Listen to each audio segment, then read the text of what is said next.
Hi folks, this is Kip from Malek and Malek.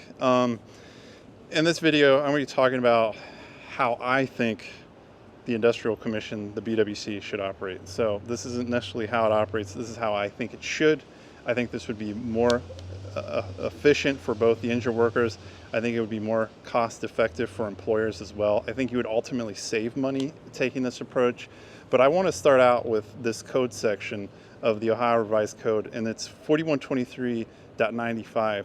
And this is what this says. It says the revised code, the Ohio Revised Code, shall be liberally construed in favor of employees and dependents of deceased employees. And so what that is saying, it says everything in Ohio Revised Code should be interpreted in a way that's essentially more fair to injured workers.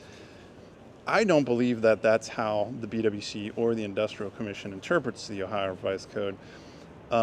And I'm curious, my thing is, how was the Ohio BWC, when it was in, or the Bureau of Workers' Comp and the Workers' Comp system, when it was originally set up, what was and I understand the purpose, it was kind of a compromise for employers and injured workers, because in the past, if you got injured before BWC existed, you would file like a personal injury suit, and that would be, in one instance, it would be hard for most injured workers to prove their case. In other instances, they might be able to prove their case and they might end up bankrupting their employers, so it could be very expensive. So it was a compromise.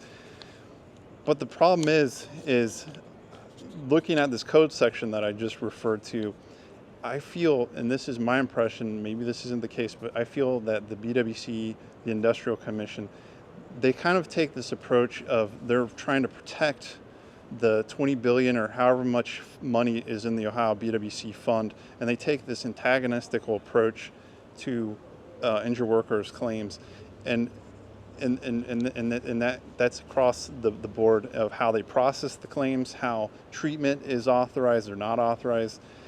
And I think that leads to more negative outcomes. And what ends up happening is, you get injured, it takes, the BWC will take essentially 28 days to process the claim, but if it's an SI claim, or there's continuances, or the employer wants an IME or an independent medical evaluation, it could be 2, 3, 4 months before the injured worker's claim is adjudicated, and i.e. you go to, if there's any dispute, it goes to the IC and it's allowed or it's disallowed.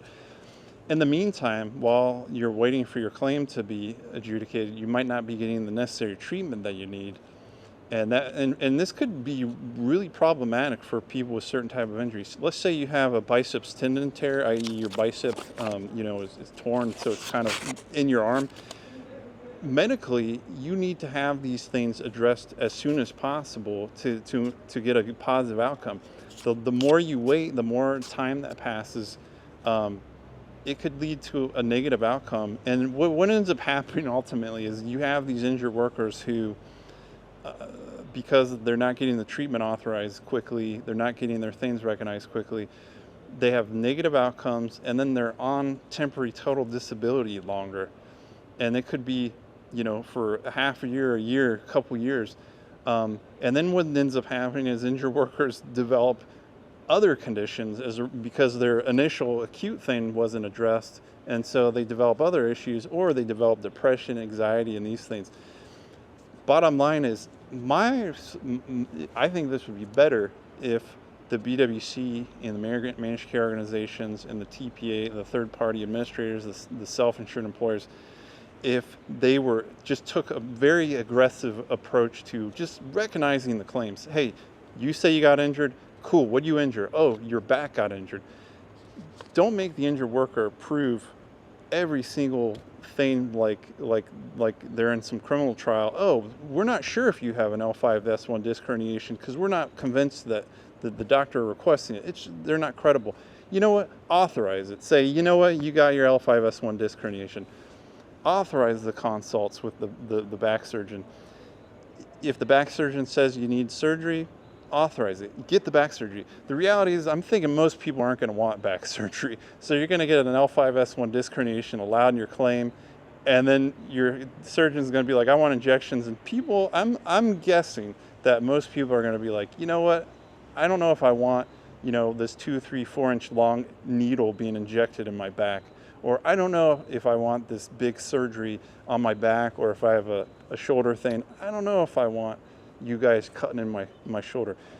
But some people that might be necessary. But I think if you're aggressive about the treatment, you're going to cut down on the amount of comp you have to pay out. You're going to increase the just better outcomes, where the goal of workers' comp and the goal of everybody's claim that I always talk about in these things is get back to work if you can. And I think if the BWC took aggressive, if they changed their policy and they're less antagonistical and less conservative about these things and more liberal about these things, I just think it's going to be better outcomes. And I'm willing to bet that the employers in the state of Ohio are going to save money, and they're going to save money on treatment. They're going to save money on compensation that's paid out. The injured workers are going to they're going to get back to work sooner, and they're going to generate money for the state of Ohio, the economy and whatnot. I think that's the approach that Ohio should take. Now, for those people who, they get the surgery and they can't get back to work in their prior jobs that they used to work in. Like, let's say you're a truck driver, you can't do truck driving anymore, and you've been off work for 2, 3, 4, 5 years. I think the reality is, anybody who's tried to go back to work after they've been injured or after they've been out of the workforce for a number of years, they're going to realize that if you've never done that, it's really psychologically, it's like there's this thing in your head. And particularly if you're asking this truck driver, hey, you can't do truck driving, but you got to return to work, and we're going to have you do this other kind of career. I think even for those people that aren't doing voc rehab or whatever, I think the BWC should provide psychological counseling in the sense that, hey, you and your worker have been off work for a year, 2 or 3. You need to get in this mindset of returning back to work. It's hard if you haven't done that, if you've changed jobs, careers. And I could speak from experience. I used to be in a completely different career. I was in game development. I was working in a different part of the country. I was working with a different group of people. I made a choice to go in law. That was a big jump for me. It was a totally different area. I was able to do that because I was prepared to do that. But I'm sympathetic to people who are in different careers and they've got injured and they're told, hey, go into this new area. It's hard. And I think the BWC needs to provide psychological counseling to get people ready to enter the workforce.